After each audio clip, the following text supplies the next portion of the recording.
Mooney और गेंदबाजों ने जीजी को यूपीडब्ल्यू पर करारी जीत दिलाई। जीजी बॉल आउट यूपीडब्ल्यू केवल 105 रन पर। लक्ष्य का पीछा करते हुए जीजी ने यूपीडब्ल्यू को सिर्फ 105 रन पर आउट कर दिया। बैथ मूनी के 96 रन और काशवी गौतम 3-11 और तनुजा कंवर 3-17 के तीन विकेटों की बदौलत गुजरात जायंट्स ने लखनऊ के BRSABB एकाना स्टेडियम में यूपी वॉरियर्स को 81 रन से हराकर जीत दर्ज की। हरलीन देओल ने भी 45 रन की ठोस पारी खेलकर गुजरात की जीत में अहम भूमिका निभाई। इसके बाद वीरेंद्रा डॉटिन ने 2 विकेट लेकर यूपीडब्ल्यू को बुरी तरह से झकझोर दिया। बल्लेबाजी के लिए अच्छी विकेट पर चिनिल हेनरी ने दाएं हाथ के बल्लेबाजों से दूर रहते हुए शुरुआती फॉर्म हासिल की। ये दयालन हेमलता के लिए नुकसानदेह साबित हुआ, जिन्होंने पहले ओवर में तेज ड्राइव करने की कोशिश की और गेंद को पीछे छोड़ दिया। गेंद के साथ शानदार शुरुआत करने के बावजूद मेजबान टीम के लिए यह एकमात्र उपलब्धि थी। मूनी और देओल ने दूसरे विकेट के लिए 101 रन की साझेदारी करके पारी को फिर से पटरी पर ला दिया। साझेदारी के दौरान देओल और मूनी ने एक दूसरे का खूबसूरती से साथ दिया, स्क्वायर लेग के माध्यम से स्वीप का इस्तेमाल किया और फिर कवर के माध्यम से बेहतरीन ड्राइव के साथ आगे बढ़े। मूनी ने थर्ड मैन के माध्यम से चतुराई से टच भी खेला और स्पिन के खिलाफ अपने पैरों का शानदार इस्तेमाल किया। देओल ने 7वें ओवर में जायंट्स को 50 के पार पहुंचाने के लिए ऑफसाइड पर 2 चौके लगाए। बल्लेबाजों ने विकेटों के बीच अच्छी दौड़ लगाई और सोफी एक्लेस्टोन पर भी हमला किया। इसके बाद उन्होंने हेनरी की गेंद पर 3 चौके लगाए। इससे पहले मूनी ने दीप्ति शर्मा को फ्लैट बैटिंग करके अपना 50 रन पूरा किया।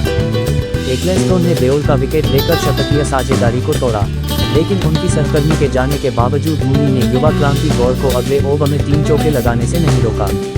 ऑस्ट्रेलियाई खिलाड़ी ने अपने फ्लैट बल्लेबाज शॉट्स को आत्मविश्वास के साथ जारी रखा। 60 और 70 के दशक में डेथ ओवरों में तेजी से रन बनाए। उस समय उनकी बल्लेबाजी की साथी एशले गार्डनर ने टाइमआउट के बाद एक चौका लगाया, लेकिन अगली ही गेंद पर एक्लेस्टोन को आउट कर दिया, जबकि डॉटिन ने शीर्ष पर चौका लगाकर शुरुआत की। डॉटिन ने एक्लेस्टोन के खिलाफ छक्का और चौका लगाकर अपना आक्रमण जारी रखा, लेकिन उसके बाद बॉल बैट पर जा गिरी।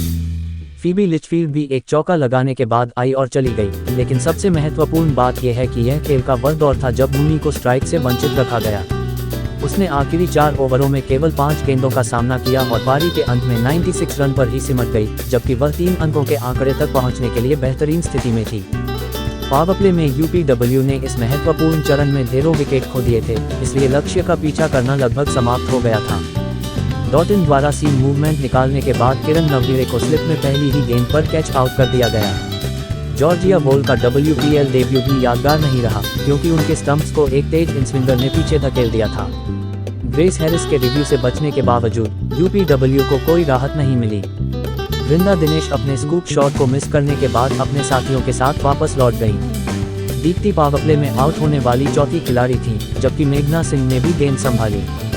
इस बीच हैरिस ने 30 गेंदों में 25 रन बनाए, लेकिन वह भी एक स्कूप चूक गई, जिससे वह LBW हो गई। हैरिस के विकेट के साथ ही यूपीडब्ल्यू की 6 विकेट की बढ़त 48 रन पर रह गई, क्योंकि श्वेता सहरावत को गार्डनर ने आउट कर दिया।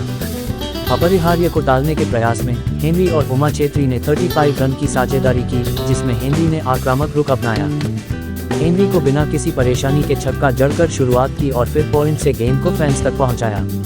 मेघना के 17 रन के ओवर में क्लीन बोल्ड होने के बाद भी आक्रमण जारी रहा, लेकिन वेस्टइंडीज की यह खिलाड़ी आखिरकार आउट हो गई, क्योंकि वह डीप मिड विकेट पर आउट हो गई। एक्लेस्टोन और छेत्री ने आक्रमण को कुछ समय के लिए धीमा कर दिया, लेकिन मेजबान टीम एक बार फिर लड़खड़ा गई। गौतम ने 2 विकेट चटकाए, जबकि कंवर ने एक्लेस्टोन को क्लीन बोल्ड किया, जिससे जायंट्स ने 81 रन की बड़ी जीत दर्ज की।